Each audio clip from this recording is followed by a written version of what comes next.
वही काम दिल्ली में हो रहा है। नॉर्थ ईस्ट दिल्ली में महामहिम उपराज्यपाल जी आकर गए, उन्होंने कहा कि यहाँ पर लोग नरक जैसे हालात में रह रहे हैं। न्याय, तसल्ली और अधिकार, न्याय, तसल्ली और अधिकार देने वाली ये इमारत है। जी हाँ, ये भारतीय अदालत है।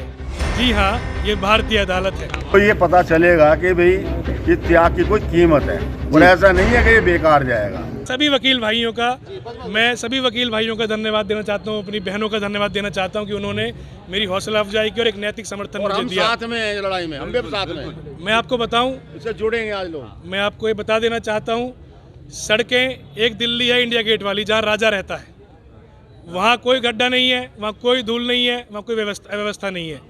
जो राजाओं को बनाती है प्रजा, अब वहाँ की सड़कें देखिए, गड्ढे से भरी, गड्ढे में सड़कें हैं, पानी सड़कों भरा रहता है, ट्रैफिक जाम रहता है। अब सड़कें आदमखोर हो गई। अब सड़कें हमारे मरीज को हमसे छीन रही हैं, कहीं किसी गर्भवती बहन को हमसे छीन रही हैं, कहीं उस लाल को हमसे छीन रही हैं।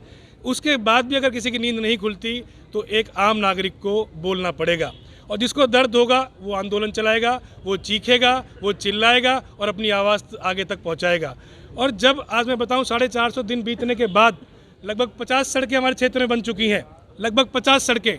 2 बार सांसद जी जूते लेकर घर पे आए, मैंने जूते पहनने से मना कर दिया। आम आदमी के विधायक आए, मैंने उनसे मना कर दिया। भारतीय जनता पार्टी के विधायक के आदमी आए, मैंने उनसे मना कर दिया। हमारा पूरा आंदोलन जनता को समर्पित है, लोगों को समर्पित है और विकसित दिल्ली को समर्पित है। विकसित दिल्ली के सबसे बड़ा पैमाना है हमारी सड़कें दुरुस्त हों।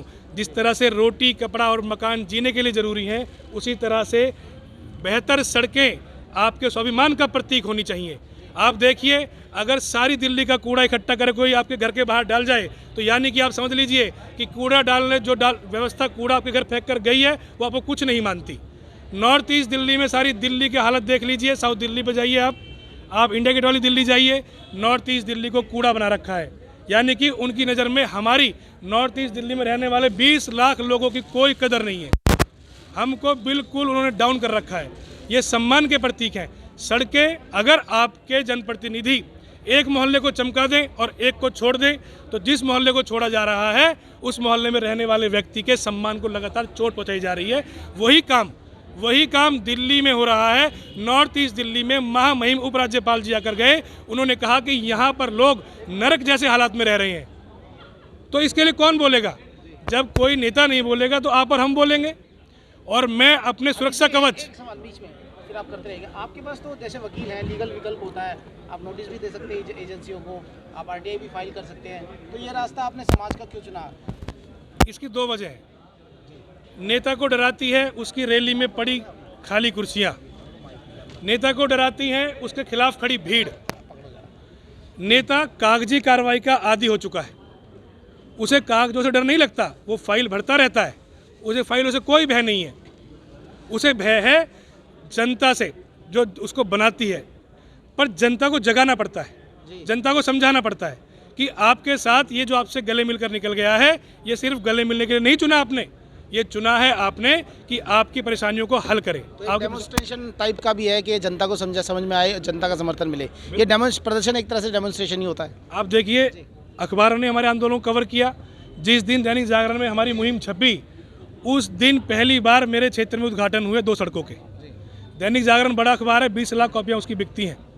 उसके बाद जब हमारा इंटरव्यू वायरल हो गया, लगभग 2 से 5 लाख लोगों ने जब देखा, तो सांसद जी के लोगों का फ़ोन आना शुरू हुआ, आओ कोठी पे। मैंने कहा आओ सड़क पे। उन्होंने कहा आओ कोठी पे, मैंने कहा आओ सड़क पे। और हमने उनको सड़क पर लाकर दिखाया, उनको सड़क पे आना पड़ा। हम किसी की कोठी पे नहीं गए, वही सड़क पे आए। ये जनता की तो जीत है। आज अगर सारी पार्टियां आपके छोटे से भाई के घर पे या छोटे से भाई से संपर्क करने का प्रयास कर रही हैं, तो ये मेरी जीत नहीं है, ये जीत है मेरे पीछे खड़े मेरे सुरक्षा कवच की, ये मेरे समाज की, मेरे इन भाइयों की। और वकालत मैं कह देना चाहता हूँ, न्याय, तसल्ली और अधिकार, न्याय, तसल्ली और अधिकार देने वाली ये इमारत है। जी हाँ, ये भारतीय अदालत है। जी हाँ, ये भारतीय अदालत है। चलिए, ये देखिए आप किस तरह से वकील भी यहाँ खड़े हैं। अब ये अपना कार्यक्रम करते रहेंगे। और देखिए, सड़क आंदोलन कड़काडूमा कोर्ट में ही पहुँच चुका है। आप देखते रहिए भारत न्यूज़। दिखाना लगभग नंगे पैर घूम रहे हैं। कारण है उनका, ये जहाँ से बिलोंग करते हैं इनके एक सभापुर से बिलोंग करते हैं। हाँ चलो आप बताओ। ये इतने कितने दिनों से 450 दिनों से नंगे पैर पद यात्रा कर रहे हैं। जहाँ भी जाना है बिना चप्पलों के हैं। एक उसके लिए समाज की तरक्की के लिए, समाज के सबके लिए, कि सड़कों के लिए, इलाके में जो भी दिक्कतें हैं, सड़क है या पानी है या जो भी समस्या है, उसके लिए इन्होंने एक प्रण ले रखा है कि मैं नंगे पैर चलूँगा जब तक ये काम सारे ना हो जाएंगे। और ईश्वर इनके प्रतिज्ञा को सफल करे, इनके काम सफल हो, इसके लिए हम ईश्वर से प्रार्थना करते हैं। और उसी के साथ साथ हम भाई के जो भी इसकी हिम्मत है उसको दाद देते हैं और हिम्मत बन के इसके साथ रहेंगे।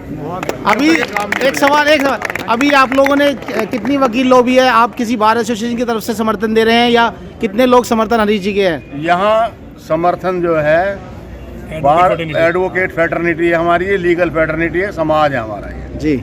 और इस समाज के जितने मौजूद आदमी है वो सारे यहाँ खड़े हैं, चाहे खान साहब हो, चाहे नागर साहब हो, चाहे वो हमारे कुलदीप भाई हो, ये कैन साहब खड़े हैं।